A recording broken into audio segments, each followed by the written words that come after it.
আসসালামু আলাইকুম।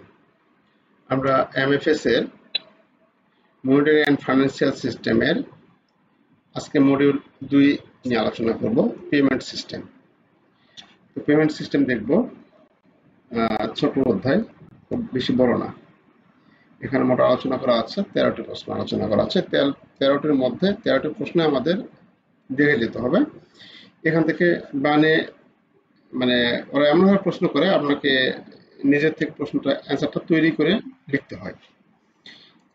তো প্রথমে আমরা দেখব যে আপনি পেমেন্ট সিস্টেম বলতে কি বোঝেন। এটা 1 নম্বর থেকে শুরু। তারপরে পেমেন্ট সিস্টেম বিভিন্ন প্রকার বা পদ্ধতি আলোচনা করো, নগদ অর্থ প্রদানের সুবিধা অসুবিধা আলোচনা করো। এই প্রশ্নগুলো থেকে বানে ওরা দেয়। এই জন্য আমাদের এই চ্যাপ্টারটা পুরোটাই আমাদের পড়া দরকার। আচ্ছা, প্রথমে এখানে আছে যে পেমেন্ট সিস্টেম বলতে কি বোঝেন। আপনি পেমেন্ট সিস্টেম বলতে কি বোঝেন? আচ্ছা,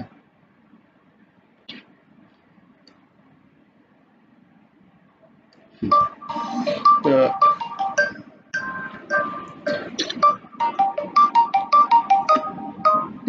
শুধু একটু কথা বলি। আসসালামু আলাইকুম। জি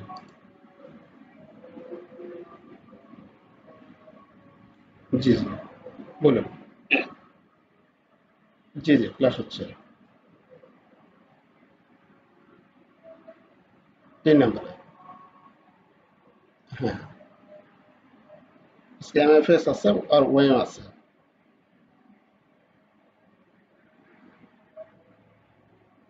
হ্যাঁ, লিঙ্ক দিব।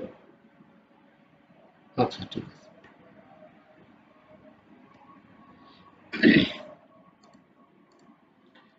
Sorry sorry. তো প্রথমে আমরা এখানে দেখব যে পেমেন্ট সিস্টেম বলতে কি বোঝেন। এখানে বলা আছে একটি পেমেন্ট সিস্টেম হলো প্রক্রিয়া, পদ্ধতি এবং প্রযুক্তির একটি সেট যা ব্যক্তি, ব্যবসা এবং প্রতিষ্ঠানের মধ্যে তহবিল স্থানান্তর করতে সক্ষম।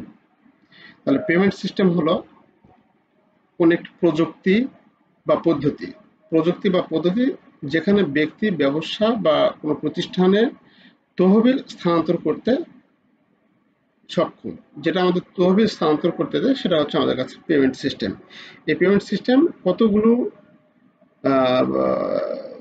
প্রক্রিয়ার মধ্যে দিয়ে আমাদের হয়। পেমেন্ট সিস্টেমটা কতগুলো প্রক্রিয়ার মধ্যে দিয়ে হয়। তো অর্থ প্রদান, এখানে বলা আছে অর্থ প্রদান ব্যবস্থা হলো মুদ্রা এবং আর্থিক ব্যবস্থার একটি অপরিহার্য উপাদান, কারণ তারা একটি অর্থনীতির মধ্যে অর্থকে চলাচল সহজ করে এবং লেনদেনগুলিকে সঞ্চালিত করে। তাহলে অর্থ প্রদান মানে পেমেন্ট সিস্টেম। কখনো এই অর্থ প্রদান যেটা আছে এটাকে যদি আপনি পেমেন্ট লেখেন, বাংলাতে পেমেন্ট লেখেন যদি, তারপরে হবে। হ্যাঁ, পেমেন্ট যদি এইভাবে লেখেন, বাংলাতে লেখেন, তারপরে হবে।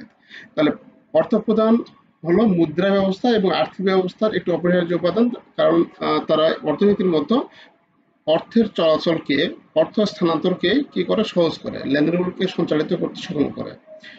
এই সিস্টেমগুলি সাধারণত কেন্দ্রীয় ব্যাংক এবং অন্যান্য আর্থিক কর্তৃপক্ষ দ্বারা নিয়ন্ত্রিত হয়, যাতে তাদের নিরাপত্তা, দক্ষতা এবং স্থিতিশীলতা নিশ্চিত করে। আচ্ছা, এতগুলো, এই 2-4 লাইন লিখলেই এনাফ। আপনার পেমেন্ট সিস্টেম বলতে কি বোঝেন এর জন্য যে পৃষ্ঠাকে পৃষ্ঠা লিখতে হবে ওরকম কোনো কিছু না। তাহলে পেমেন্ট সিস্টেম হলো একটি প্রক্রিয়া বা প্রযুক্তি যার দ্বারা কোনো ব্যক্তি, ব্যবসা প্রতিষ্ঠানের তহবিল এক অ্যাকাউন্ট থেকে অন্য অ্যাকাউন্টে বা একজন থেকে অন্যজনের অ্যাকাউন্টে আমরা স্থানান্তর করতে সক্ষম। অর্থ প্রদান ব্যবস্থা দুটি প্রধানভাবে বিভক্ত করা যেতে পারে: নগদ ভিত্তিক সিস্টেম এবং ইলেকট্রনিক পেমেন্ট সিস্টেম। তার অর্থ প্রদান ব্যবস্থা দুইভাবে, একটা সরাসরি নগদ টাকা দিতে পারি, আর একটা হচ্ছে ইলেকট্রনিক পেমেন্ট সিস্টেম, যেটা আমরা বিকাশ, নগদ, রকেট, ইলেকট্রনিক ব্যাংকিং যেগুলো বোঝায়, আমরা অর্থাৎ ইন্টারনেট ব্যবহার করে যে পেমেন্ট সিস্টেমটা বোঝায় সেটা। আরটিজিএস, বিএফটিএন, কি বলে, এনপিপিএস, এই যেগুলো আছে এগুলা। আর আরেকটা হচ্ছে কি আমাদের ক্যাশ টাকা যেটাতে, এটা নগদ ভিত্তিক সিস্টেমের অর্থের শারীরিক বা ভৌত স্থানান্তরকে, অর্থাৎ অর্থের ফিজিক্যাল যে স্থানান্তর সেটাকে বোঝায়।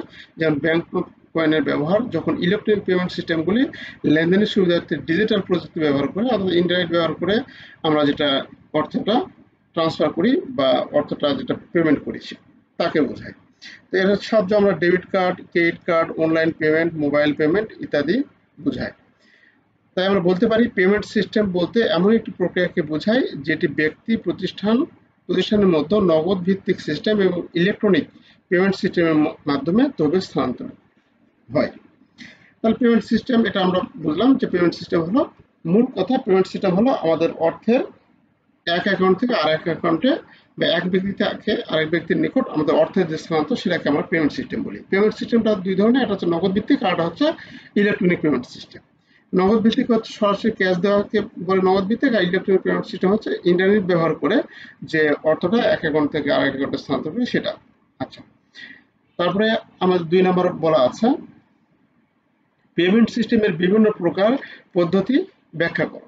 বিভিন্ন ধরনের যে পেমেন্ট সিস্টেম আছে এই বিভিন্ন ধরনের পেমেন্ট সিস্টেম বা পদ্ধতি আমাদের ব্যাখ্যা করতে হবে, অনেক গুরুত্বপূর্ণ, অনেক গুরুত্বপূর্ণ।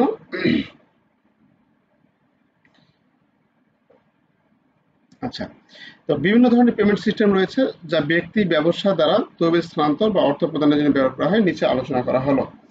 এখানে আমাদের আপনাদের ক্লাসের লিঙ্কটা পেয়েছি।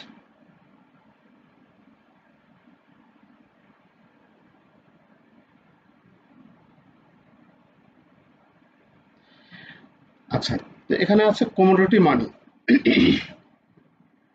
কমোডিটি মানে অর্থাৎ পণ্য যখন অর্থ হিসেবে ব্যবহার হয় সেটা, অর্থাৎ কমোডিটি মানে হলো এক ধরনের পেমেন্ট সিস্টেম যেখানে পণ্যদ্রব্য বিনিময়ের মাধ্যমে ব্যবহার করা হয়। অর্থাৎ অর্থর পরিবর্তে যখন আপনি পণ্য দিয়ে আরেকটি পণ্য নেবেন সেটাকে বলে কমোডিটি মানি। তাহলে এই পেমেন্টটা এভাবে করতে পারি, আপনি কোনো একটা জিনিস প্রয়োজন, আপনি সরাসরি নগদ টাকা না দিয়ে আপনি কি করতেছেন, আপনি অন্য একটা পণ্য দিচ্ছেন। আপনার কোনো কিছু দরকার, কোনো একটা আপনার কোনো কিছু দরকার, কোনো কিছু কিনলেন, সেটার পরিবর্তে আপনি কি করলেন, 1 মণ চাল দিলেন বা 1 মণ পাট দিলেন বা 1 মণ ধান দিলেন। তাহলে এই যে একটা পণ্য নিয়ে আরেকটা পণ্য দিচ্ছেন, এটা হচ্ছে আমাদের কাছে কমোডিটি মানি। মানে কমোডিটি অর্থাৎ পণ্যটা যখন মানি হিসেবে ব্যবহার হয় সেটা হচ্ছে আমাদের কমোডিটি মানি। আচ্ছা, কাগজের মুদ্রা বা ফিয়াট মানি। তো কাগজের মুদ্রা মানে নগদ টাকায় যেটা আমরা দিই, নগদ টাকা যেটা ফিজিক্যাল টাকা যেটা দিই সেটা। ফিয়াট মানি হলো এক ধরনের পেমেন্ট সিস্টেম যেখানে কাগজের মুদ্রা বিনিময়ের মাধ্যম হিসেবে ব্যবহার করা হয়। পণ্যের অর্থের বিপরীতে ফিয়াট অর্থে কোনো অন্তর্নিহিত মূল্য নেই এবং এর মূল্য সরকার দ্বারা নির্ধারিত, যা জারি করে। ফিয়াট টাকার মান সাধারণত স্থিতিশীল থাকে এবং বেশিরভাগ দেশে এর ব্যাপক ব্যবহার। অর্থাৎ নগদ টাকা যেটা আমরা ব্যবহার করি সেটা হচ্ছে আমাদের কাছে কাগজের মুদ্রা। আপনাদের এটা যদি মনে না থাকে তাহলে কাগজের মুদ্রাটা আপনার মনে রাখবেন। অর্থাৎ নগদ টাকা যদি আপনি কথাটা এখানে লেখেন তারপরে হয়ে যাবে। তারপরে কি ব্যবহার হয়, চেক। তাহলে আমাদের কমোডিটি মানি, কাগজের মুদ্রা, চেক। তাহলে চেক হলো একটি অর্থ প্রদান ব্যবস্থা যেখানে একজন ব্যক্তি প্রাপকের কাছে একটি চেক লেখেন, অর্থাৎ আমরা তো বুঝি এটার ব্যাখ্যা করার প্রয়োজন নেই। তারপর আছে electronic fund transfer payment. Electronic fund transfer payment যেটাকে আমরা ইএফটি হলো একটি পেমেন্ট সিস্টেম যেখানে অর্থ এক ব্যাংক অ্যাকাউন্ট থেকে অন্য ব্যাংক অ্যাকাউন্টে ইলেকট্রনিকভাবে স্থানান্তরিত হয়, ইএফটি। এটা আমাদের জানাই আছে। তারপরে ক্রেডিট এবং ডেবিট কার্ড পেমেন্ট, ক্রেডিট এবং ডেবিট কার্ডের মাধ্যমে আমরা পেমেন্ট করতে পারি। তারপরে ব্যাসের মাধ্যমে করতে পারি। তারপরে আছে ই চেক, ইলেকট্রনিক চেকের মাধ্যমে আমরা করতে পারি। ব্যাসের মাধ্যমে তো যেটা বলে ক্লিয়ারিং, যেটাকে বলে, হ্যাঁ, বাংলাদেশ অটোমেটেড ক্লিয়ারিং হাউস, ব্যাস পেমেন্ট যেটাকে বলে। যারা ক্লিয়ারিং করে তারা ভালো জানেন। ই চেক হচ্ছে ইলেকট্রনিক চেক। তারপরে আছে wire transfer, mobile payment, QR code payment. তো এখানে কয়টি আলোচনা করা আছে, মোট আলোচনা করা আছে 10টি। তাহলে এটা হয়তো থাকবে পেমেন্ট সিস্টেমের বিভিন্ন প্রকার বা বিভিন্ন পদ্ধতি আলোচনা করো, মার্ক হলো 5। কোনো মার্ক কিন্তু 10 থাকবে না, 5 মার্ক থাকবে। তাহলে আপনাকে 5টা পদ্ধতি আপনাকে দিতে হবে। আপনি যদি চোখ বন্ধ করে থাকেন, আপনি 5টা পদ্ধতি আপনার ব্যাংকে কিভাবে পেমেন্ট করে সেটা আপনি ইয়ে করতে পারবেন। ব্যাংকে হচ্ছে কাগজের নোট দেন, তারপরে কি দেন, চেক দেন, তারপরে কি দেন, আরটিজিএস করেন, তারপরে কি করেন, ব্যাসে পেমেন্ট করেন, তারপরে কি করেন, ব্যাসে করেন, তারপরে ইএফটিএন করেন, বিইএফটিএন করেন, বিইএফটিএন করেন। এইরকম আপনি বিভিন্ন প্রকার যে পদ্ধতিগুলো আছে এই পদ্ধতি নিজের ভাষায় বা নিজে একটু চোখ বন্ধ করে থাকলে আপনি বুঝতে পারবেন যে কোন পদ্ধতিতে আমরা অর্থ স্থানান্তর করি, এক অ্যাকাউন্ট থেকে আরেক জায়গায় পাঠিয়ে দিই কি কি পদ্ধতিতে, সেটা আমরা এখানে লিখব। আচ্ছা, এই প্রশ্নটা অনেক গুরুত্বপূর্ণ প্রশ্ন। তারপরে আছে discuss the advantage and disadvantage cash payment method. এই অধ্যায়টা একেবারে আপনার কমন কিছু সেন্সের উপরে এই অধ্যায়টা শেষ হয়ে যাবে, পুরো অধ্যায় মানে অনেক সহজ একটা অধ্যায়।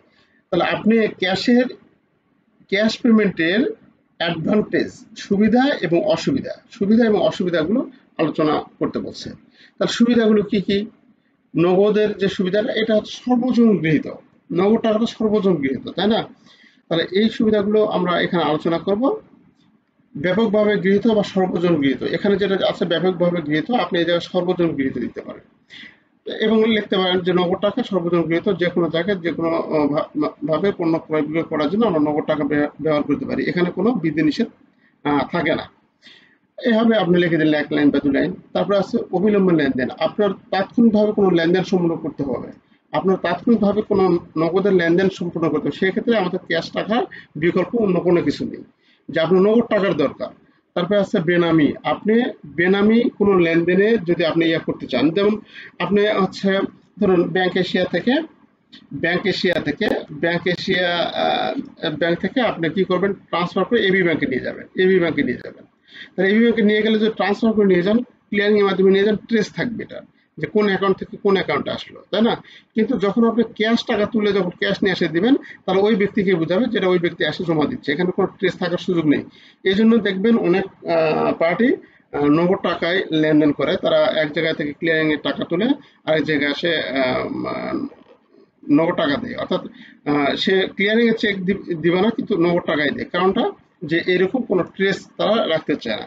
এর ফলে আমাদের দিন শেষে দেখা যায় অনেক টেলারের কষ্ট হয়ে যায়, দেখা যাচ্ছে 5টার দিকে নিয়ে আসছে 50 লাখ টাকা বা 1 কোটি টাকা বা 2 কোটি টাকা নিয়ে আসছে, অবশ্য কিন্তু 2 কোটি টাকা ক্লিয়ারিং চেক ধরালেই হতো, কিন্তু সেটা তারা ধরায় না। এটা কি হচ্ছে, বেনামির জন্য, অর্থাৎ এটা কে জমা দিচ্ছে, আমরা যদি ক্লিয়ারিং নিয়ে আসতাম তাহলে ট্রেস থাকতো, এখন ক্যাশ দিলে ট্রেস থাকবে না। প্রযুক্তির প্রয়োজন নেই, নগদ টাকায় যখন লেনদেন করবে এখানে প্রযুক্তিগত আমাদের বিকাশ, রকেট, আরটিজিএস, বিএফটিএন,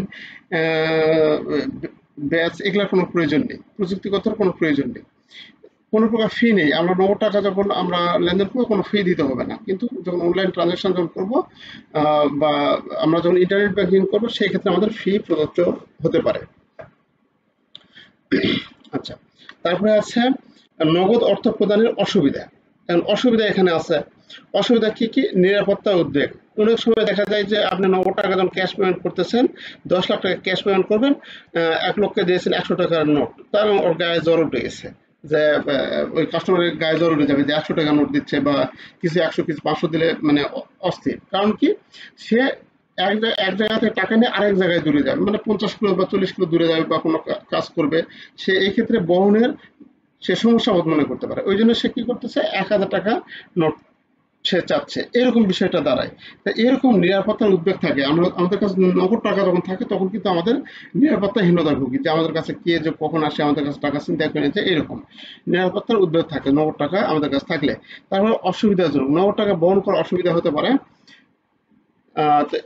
নগদ টাকা যখন আমরা কোনো পেমেন্ট করি তখন আমাদের এটা বহন করা অসুবিধা হতে পারে, আমাদের মানে ভুল ভ্রান্তি বা কম বা সেক্ষেত্রে ওই যে নিরাপত্তার কথা যেটা বললাম এটাও এখানে আসবে আর কি। তো এরকম অসুবিধাজনক হতে পারে। কোনো পুরস্কার বা ক্যাশব্যাক নেই, নগদ টাকায় যখন আমরা কোনো কিছু কেনাকাটা করি সাধারণত পুরস্কার থাকে না, ডেবিট কার্ডে বা ক্রেডিট কার্ডে যখন কেনাকাটা করি তখন পুরস্কার আমাদের থাকে। এটা কিন্তু আমাদের দেখা যায়, প্রায় দেখা যায় যে ক্রেডিট কার্ডে আমরা যদি ক্রয় করেন তার 25% ছাড় আছে, তো কিন্তু বলে না যে ওখানে ক্যাশ টাকা পেমেন্টে ছাড় আছে, কথা কিন্তু বলে নাই। এই জন্য এখানে আবার অনেক জায়গায় আছে ক্যাশে পেমেন্ট দিলে এতটা পার্সেন্ট ছাড়, সেটা আবার বলা আছে। কিন্তু ক্রেডিট কার্ডের যে দেখবেন অফার দেয়, সেই অফারগুলো কিন্তু অনেক বেশি বেশি অফার। আচ্ছা, কোনো পুরস্কার বা ক্যাশব্যাক নেই, সীমিত সুরক্ষা, ইলেকট্রনিক ট্র্যাকিং অসুবিধা, ইলেকট্রনিক ট্র্যাকিং অসুবিধা হয়। ইলেকট্রনিক সীমিত সুরক্ষা লেনদেন, নগদ লেনদেনগুলো সীমিত সুরক্ষা প্রদান করে এবং যে ব্যক্তিরা জালিয়াতি এবং কেলেঙ্কারির সাথে সম্মুখীন হয় তাদের অন্যান্য অর্থ প্রদান পদ্ধতিগুলির মতো একই স্তরের সুরক্ষা নাও পেতে পারে। 5, খরচ ট্র্যাকিং অসুবিধা, লেনদেন, নগদ লেনদেন ট্র্যাক করা কঠিন হতে পারে, যা ব্যক্তিদের তাদের খরচের সঠিক রেকর্ড চ্যালেঞ্জিং করে তুলতে পারে। এটি বিশেষ করে এমন ব্যক্তির জন্য সমস্যা হতে পারে যাদের ট্যাক্স বা অন্য আর্থিক উদ্দেশ্যে বিস্তারিত রেকর্ড রাখতে হয়। তো আমাদের এখানে সুবিধা অসুবিধা আলোচনা করা, সুবিধা অসুবিধা আলোচনা এখানে 10 মার্কে থাকবে না, ওই রকমই আমাদের 5 মার্ক বা 7 মার্ক থাকতে পারে, বা সর্বোচ্চ 8 মার্ক থাকতে পারে, এরকম আমাদের থাকে। তো এরকম যদি থাকে তাহলে আমাদের এটা এরকম 4টা 5টা গ্রুপ পয়েন্ট সর্বোচ্চ আমরা দিতে পারি।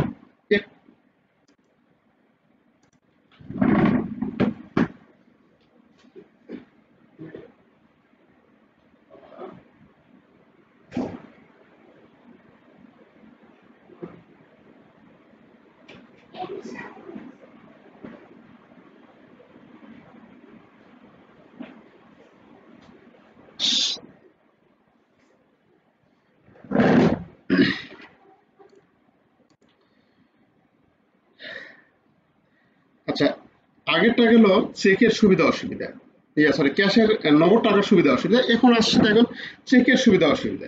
এগুলো কিন্তু মানে আপনার বানে লেখার মতো, আপনারা বা যারা পরীক্ষা দিয়ে আমরা কিন্তু হোপলেস হয়ে যায় যে কি লিখবো না লিখবো।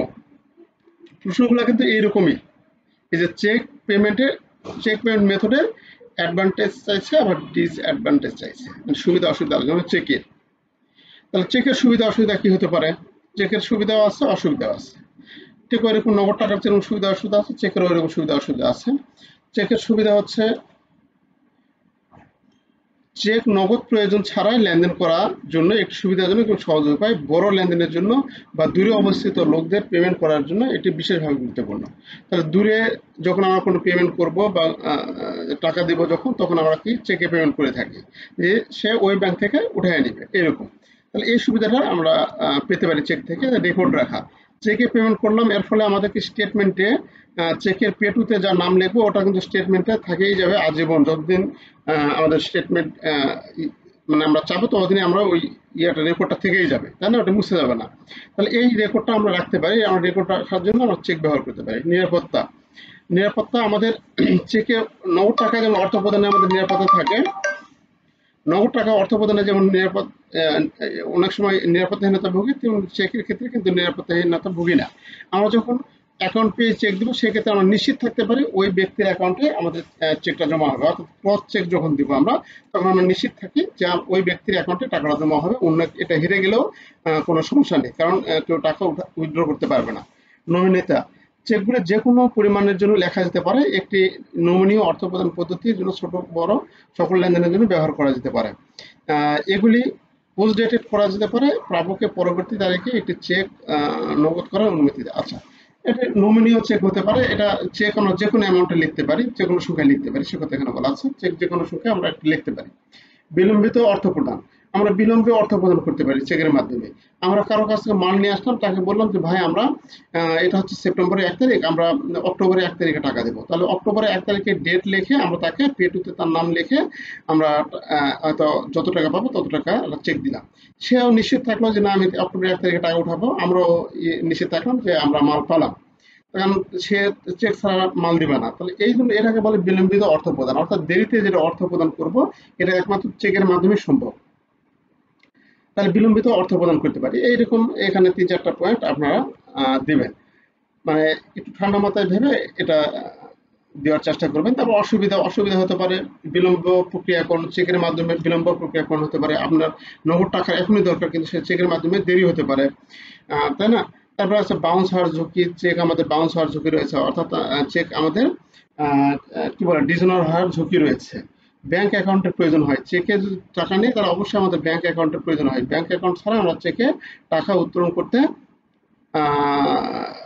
নগদ টাকা উত্তোলন করতে পারি, কিন্তু অ্যাকাউন্ট পে চেক যেটা, সেটা আমরা ব্যাংক অ্যাকাউন্টের প্রয়োজন হয়। সর্বত্র গৃহীত নয়, চেক সর্বত্র গৃহীত নয়। আপনার ব্যাংক যেখানে আছে সেই জায়গায় অন্য ব্যাংক নেই, অথবা ক্লিয়ারিং এর কোনো সাপোর্ট নেই, এই জন্য সর্ব জায়গায় গৃহীত নাও হতে পারে। নিরাপত্তার উদ্বেগ, চেক চুরি, পরিবর্তন বা জাল হতে পারে, যা প্রতারণামূলক কার্যকলাপের দিকে পরিচালিত করে। এই জন্য অ্যাকাউন্ট হোল্ডারকে তাদের চেকগুলি সুরক্ষিত রাখার জন্য অতিরিক্ত যত্ন নিতে হয়। নিশ্চিত করতে হবে যে ওইগুলি শুধুমাত্র বৈধ লেনদেন করার জন্য ব্যবহৃত হয়। এ হচ্ছে চেকের সুবিধা অসুবিধা। আমাদের নগদের সুবিধা অসুবিধা যেরকম আছে চেকে, এগুলো কিন্তু আপনার ব্রেনের উপর চাপ দিয়ে যে মুখস্থ করে নিতে হবে ওইরকম না। আপনি একবার করে পড়ে যাবেন। আপনাদের প্রতি রিকোয়েস্ট থাকবে আপনারা অবশ্যই এটা হচ্ছে ইউটিউব থেকে শুনবেন। আচ্ছা, তো এই ধরনের ঝুঁকি আমাদের থেকে যায়। তারপরে আছে দেখুন যে ডিসকাস দ্য অ্যাডভান্টেজ আর disadvantage debit card, credit card, prepaid card. Debit card, credit card, prepaid card. Thank you. তাহলে আমরা সংক্ষেপে যদি দেখি debit card, credit card, prepaid card, আপনাদের একটু বলে দিলে আপনারা পেয়ে যাবেন। ডেবিট কার্ড হচ্ছে আপনার অ্যাকাউন্টের যে ব্যালেন্স আসছে সেটাকে কমিয়ে দিবে, সেটা দ্বারা আপনার কেনাকাটা করতে পারেন, তাই না? ডেবিট কার্ড দ্বারা অর্থাৎ আপনার অ্যাকাউন্টে জমানো টাকা থেকে আপনি ব্যয় করবেন। আর ক্রেডিট কার্ড হচ্ছে একটা লোন দিবে, মানে একটা ব্যাংক আপনাকে একটা লোন দিবে। এটা তো আমরা সবাই জানি ক্রেডিট কার্ড কি জিনিস। ব্যাংক আপনাকে একটা লিমিট দিবে, একটা লোন দিবে, একটা নির্দিষ্ট সীমা পর্যন্ত খরচ করার জন্য একটা টাকার লিমিট সেট করে দিবে, তাই না? এটা আপনি সেই লিমিট পর্যন্ত আপনি খরচ করতে পারেন। এটা মূলত হচ্ছে লোন। আর প্রিপেইড কার্ডটা হচ্ছে আপনার অনলাইন কেনাকাটার জন্য যে কার্ডটা ব্যবহার হয়, অনলাইন কেনাকাটা। এটাও আমাদের অনলাইন কেনাকাটার জন্য ব্যবহার হয়। ডেবিট কার্ডও অনলাইন কেনাকাটার জন্য ব্যবহার হয়, কিন্তু আমাদের অ্যাকাউন্ট থেকে টাকা ডেবিট হবে। আর এটা আমাদের লোন দেয়, ব্যাংক আমাদের লোন দেয়, এটাও আমাদের অনলাইন কেনাকাটার জন্য ব্যবহার হবে। কিন্তু প্রিপেইড কার্ডটা শুধুমাত্র অনলাইন কেনাকাটার জন্য ব্যবহার হবে। ডেবিট কার্ড এটিএম থেকে টাকা উইথড্রয়ের জন্য সাধারণত ব্যবহার হয়, অনলাইনে কেনাকাটা করা যায়। ডেবিট কার্ড সাধারণত এটিএম থেকে টাকা উইথড্রয়ের জন্য ব্যবহার হয়, এটাও এটিএম থেকে টাকা উইথড্রয়ের জন্য ব্যবহার হয়। প্রিপেইড কার্ড শুধুমাত্র অনলাইন থেকে টাকা, অনলাইন পেমেন্ট সিস্টেমের জন্য বা কোনো কিছু ক্রয় করার জন্য আমরা এইটা ব্যবহার করে থাকি। আর এই তিনটার মধ্যে এখন সুবিধা এবং অসুবিধা চাইছে, সবগুলোর কাছাকাছি। Debit card, credit card, prepaid কার্ডের সুবিধা অসুবিধা সবগুলোর কাছাকাছি আর কি।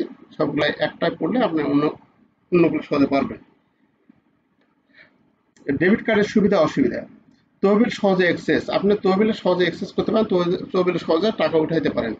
ডেবিট কার্ডগুলি একটি ব্যাংক অ্যাকাউন্টের সাথে যুক্ত থাকে, যা ব্যবহারকারী তাদের তহবিল সহজে এবং সুবিধাজনকভাবে অ্যাক্সেস করতে পারে, মানে সেখান থেকে আদান প্রদান করতে, মানে টাকা উইথড্র করতে পারে। কোনো ঋণ জমা নেই, ক্রেডিট কার্ডে কোনো ঋণ থাকে না, কোনো ঋণ জমা থাকে না। আমাদের জমাকৃত টাকা, আমাদের অ্যাকাউন্টে জমাকৃত টাকা আমরা খরচ করি। সর্বত্র গৃহীত, এখানে এই ডেবিট কার্ড সর্বত্রই গৃহীত হয়ে থাকে।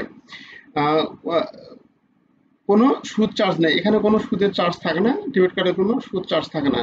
নিরাপত্তা, ডেবিট কার্ড প্রায় পিন নাম্বার এবং জালিয়াতি সুরক্ষার মতো অন্তর্নির্মিত সুরক্ষা বৈশিষ্ট্য থাকে।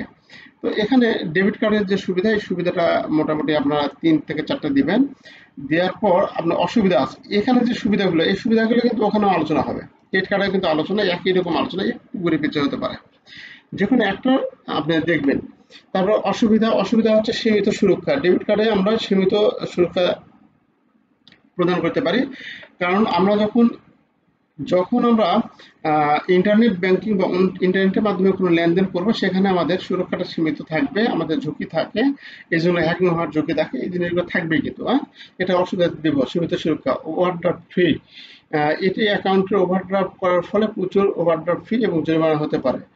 কম পুরস্কার, ডেবিট কার্ডের মধ্যে আমাদের পুরস্কার, যে আমাদের বিভিন্ন আউটলেটগুলোতে ডেবিট কার্ডের মাধ্যমে পণ্য ক্রয় বিক্রয় করলে আমাদের পুরস্কার গণনা করে, সেটা একমাত্র ক্রেডিট কার্ডে বেশি।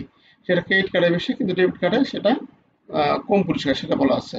নো ক্রেডিট বিল্ডিং, এখানে কোনো ক্রেডিট বিল্ডিং হয় না। ডেবিট কার্ডে কোনো ক্রেডিট বিল্ডিং হয় না। ক্রেডিট কার্ডে পয়েন্ট যোগ হয়, বিভিন্ন রকম পয়েন্ট যোগ হয়, সেটা পরবর্তীতে আমরা সেই পয়েন্টগুলো কেনাকাটাতে ব্যবহার করতে পারি।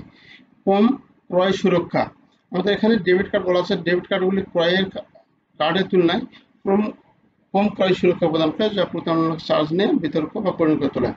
আচ্ছা, সুরক্ষা আমাদের কম, এখানে সুরক্ষা কম, অনেক সময় চার্জ আমাদের বেশি নিতে পারে বা হতে পারে। ঠিক একই রকম ভাবে ক্রেডিট কার্ডের সুবিধা আমরা আলোচনা করব, একইভাবে আমরা এটা আলোচনা করবো। খালি এখানে একটা বিষয় আমাদের পড়ে তুলতে হবে, একই আলোচনা হবে, সেটা হচ্ছে ঋণের কথাটা আমাদের নিয়ে আসতে হবে। এই ডেবিট কার্ডে, ক্রেডিট কার্ডে আমাদের ঋণের কথাটা নিয়ে আসতে হবে। যা এটা একটি আমাদের এটিএম কার্ড, এটা একটি এটিএম কার্ড, যা আমরা ব্যাংকে আমাদের নির্দিষ্ট একটি লিমিট দিয়ে থাকে, যে লিমিট পর্যন্ত আমরা খরচ করতে পারি বা খরচ সম্পাদন করতে পারি, এরকম। তো এখানেও আমাদের ঠিক ওই আগের যে অসুবিধাগুলো আছে, সেই অসুবিধাগুলো এখানে আমাদের টানতে হবে। এটা যাই হোক, এই একটা পয়েন্ট আপনি মনে রাখবেন, ডেবিট কার্ড হোক ক্রেডিট কার্ড হোক, তাহলে আপনার কাছে ইজি লাগবে, পরেরগুলো আলোচনা করতে ইজি লাগবে। তো এখানে আমাদের ঋণ যেটা আছে যে বিল বিল্ডিং ক্রেডিট, এখানে ক্রেডিট বিল্ডিং হয়, আমাদের স্কোর জমা হয়। আপনি কোনো কিছু থেকে কিনবেন, স্বপ্ন আগুটা কোনো কিছু থেকে কিনবেন, আপনি সেখানে আপনার ক্রেডিট জমা হবে যে আপনার এত ক্রেডিট জমা হয়েছে, আপনি এত আহ, ওই ক্রেডিট আর ব্যবহার করে কোনো কিছু কেনাকাটা করতে পারেন এরকম। তারপরে আছে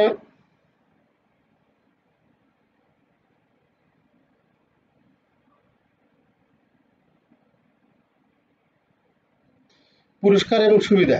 পুরস্কার এবং সুবিধা ক্রেডিট কার্ডের ব্যবহারের ফলে আমাদের বিভিন্ন প্রকার পুরস্কার এবং সুবিধা পেতে পারি। ব্যাপক গ্রহণযোগ্যতা, গ্রহণযোগ্যতা ব্যাপক আছে। ক্রয় সুরক্ষা, আমরা ক্রয়কে সুরক্ষিত করতে আমরা এই ক্রেডিট কার্ড ইউজ করি। আচ্ছা, নমনীয় অর্থ প্রদান। নমনীয় অর্থ প্রদান বলতে ক্রেডিট কার্ডের নমনীয় অর্থ প্রদানগুলি অফার করে, যা ব্যবহারকারীর সাথে সময়ের সাথে ব্যালেন্স পরিশোধ করতে দেয়। নমুনা বলতে যে আমরা ব্যবহারকারীকে যে ১০০ টাকা যে বিল হয় সেটাও দিতে পারি, ৫০০ টাকা হলে দিতে পারি, আমার লিমিটের মধ্যে যেটা হয় সেটা আমরা দিতে পারি। এটা হচ্ছে নমনীয় অর্থপ্রদান। তারপর আছে অসুবিধার সময়। অসুবিধার সময় মধ্যে আছে ঋণ সঞ্চয়ন, সুদের হার, চার্জ, উচ্চ ফি, অতিরিক্ত ব্যয় করার প্রলোভন, সীমিত গ্রহণযোগ্যতা। আচ্ছা, ক্রেডিট কার্ড ডেবিট কার্ডের এই সুবিধা অসুবিধাগুলো অবশ্যই দেখবো। প্রিপেড কার্ডের সুবিধা অসুবিধা, এটা হচ্ছে আমাদের একমাত্র অনলাইন কেনাকাটার জন্য ব্যবহার হয়। অনলাইন কেনাকাটার জন্য ব্যবহার হয়, কোনো ঋণ সঞ্চয়ন নেই। প্রিপেইড কার্ডে শুধুমাত্র উপলব্ধ তহবিলের মধ্যে খরচ করার অনুমতি দেয়। আচ্ছা, তা কোনো ঋণ জমা হয় না, অর্থাৎ প্রিপেড কার্ডের মাধ্যমে আমাদের কোনো ঋণ হয় না, আমরা আমাদের যে জমানো টাকা সেই জমানো টাকা থেকে আমরা কেনাকাটা করি। সহজ বাজেট, প্রিপেড কার্ড ব্যবহারকারীদের তাদের বাজেটের মধ্যে থাকতে এবং তাদের ব্যয় পরিচালনা করতে সহায়তা করে। তারপর হচ্ছে নো ক্রেডিট চেক।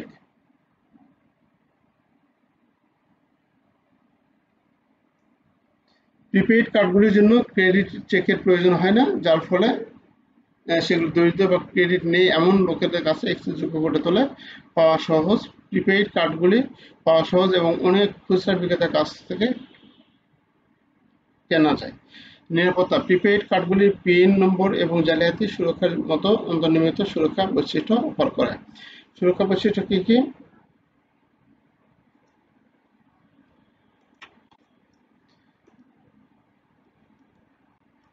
আচ্ছা, প্রথম আছে ফি। তাহলে অসুবিধাগুলোর মধ্যে আছে প্রিপেড কার্ড অসুবিধা, প্রথমে আছে ফি। ওই আগের যে অসুবিধাগুলো সেই অসুবিধাগুলো এখানে গড়ে তুলতে হবে না, অন্য কিছু দিতে হবে না এখানে। ফি, সীমিত পুরস্কার, সীমিত গ্রহণযোগ্যতা, সীমিত সুরক্ষা, কোনো ক্রেডিট বিল্ডিং নেই। আচ্ছা, এই পয়েন্টগুলো দেখে নেবেন এবং এই একই পয়েন্টগুলো আপনার কাছে যে পয়েন্টগুলো মনে থাকবে সেই পয়েন্টগুলো আপনারা এখানে বিস্তারিত লেখার চেষ্টা করবেন।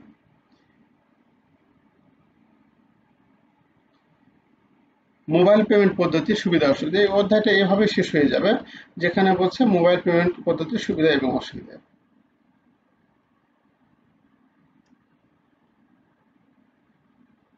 আচ্ছা, তাহলে মোবাইল ব্যাংকের যে সুবিধা অসুবিধা সেটা ইলেকট্রনিক ব্যাংকের যে সুবিধা অসুবিধা সেই সুবিধা অসুবিধাগুলো যদি এখানে দিই তাহলে আমরা এখানে পাবো। তাহলে কি কি সুবিধা অসুবিধা আছে মোবাইল ব্যাংকে? মোবাইল ব্যাংকের সুবিধা এর যে কোনো সময় আমরা দিতে পারি।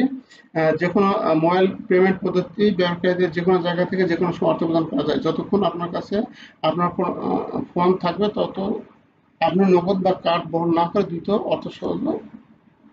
এবং সহজে অর্থ প্রদান করতে পারেন। গতি, মোবাইল পেমেন্ট পদ্ধতির মাধ্যমে লেনদেন সাধারণত প্রচলিত পদ্ধতির চেয়ে দ্রুত হয়। ফলে আপনার ফোনে মাত্র কয়েকটি ট্যাপ দিয়ে আপনি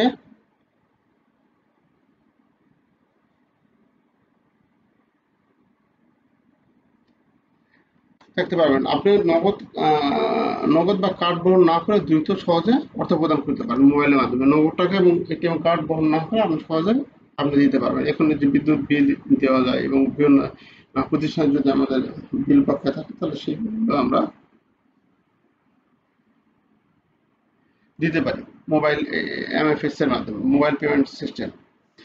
তারপর গতি, নিরাপত্তা খুব দ্রুত দিতে পারি। ওই যে ডেবিট কার্ডের যে সুবিধাগুলো দেখছি আমরা সেই সুবিধাগুলো এখানে ইউজ করব, আর অসুবিধাগুলো ঠিক ওই অসুবিধাগুলো আমরা এখানে নেব।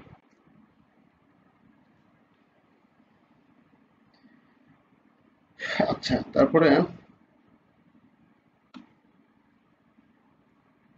ডিসকাস দ্য অ্যাডভান্টেজ অ্যান্ড আবার আসছে electronic bank fund transfer payment method. আচ্ছা, তাহলে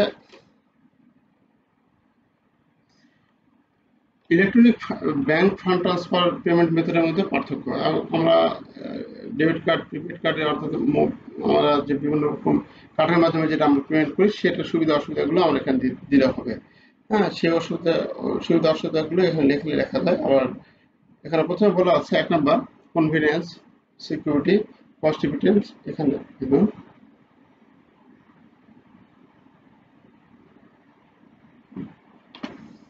আচ্ছা,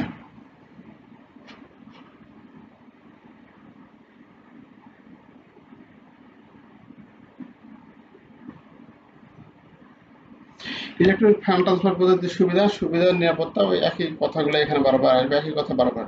সুবিধা, নিরাপত্তা, তারপর খরচ কার্যক্রম গতি এবং অ্যাক্সেসযোগ্যতা। অসুবিধা বেনামির অভাব, এখানে ওই যে চেকের মাধ্যমে যেটা হবে বেনামির অভাব, এখানে লেনদেন ফি, প্রযুক্তিগত ফি ওখানে যেটা করা হয়েছে ওটাই দেবে। যে আমরা উপরে যেটা দেখলাম এখানে আছে ইলেকট্রনিক ফান্ড ট্রান্সফার। আমরা যেরকম কি যে ইন্টারনেট ব্যাংকের মাধ্যমে যে সুবিধা অসুবিধা হয় কিংবা আইএমএফএস এর মাধ্যমে যে সুবিধা অসুবিধা হয় এই জিনিসগুলো এখানে আমরা তুলে ধরবো। এই সবগুলো হচ্ছে ইলেকট্রনিক ফান্ড ট্রান্সফার।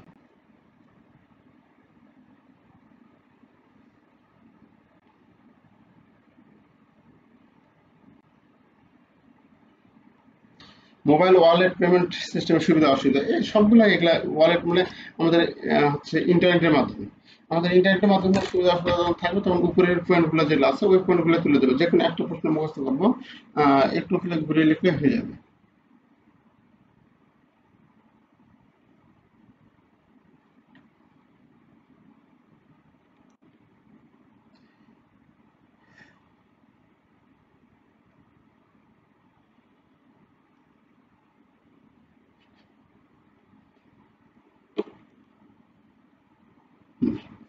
আচ্ছা, তাহলে মোবাইল পেমেন্ট সিস্টেমের সুবিধা অসুবিধাগুলোর মধ্যে আমাদের আছে এখানে আমরা মোবাইল পেমেন্ট সিস্টেম বলতে আমরা অনলাইনের মাধ্যমে মোবাইল ওয়ালেট পেমেন্ট মানে কি আমাদের অনলাইনের কথা যদি আমাদের এখানে বলা থাকে তাহলে অনলাইন সুবিধা অসুবিধাগুলো দেখেছি আমরা ডেবিট কার্ড, ক্রেডিট কার্ড, তারপরে এর আগে যেটা আলোচনা করলাম ডেবিট কার্ড, ক্রেডিট কার্ড, তারপরে হ্যাঁ wallet, mobile wallet payment method, এই যে এখানে যে সুবিধা অসুবিধা অর্থাৎ ইন্টারনেটের মাধ্যমে যে আমরা ফান্ড ট্রান্সফার করি বা আমরা ইন্টারনেটের মাধ্যমে যে লেনদেনগুলো করে থাকি সেটা সুবিধা অসুবিধাগুলো এখানে আলোচনা করব।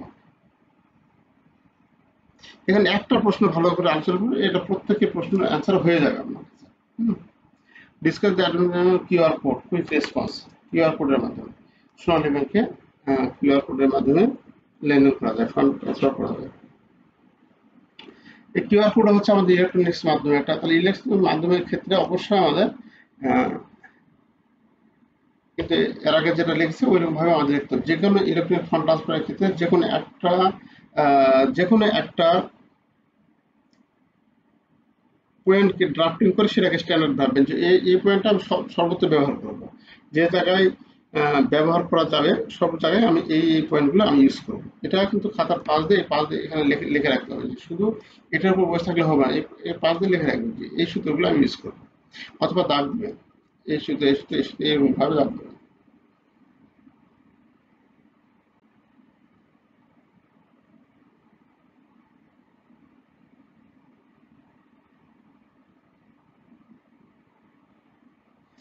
আচ্ছা,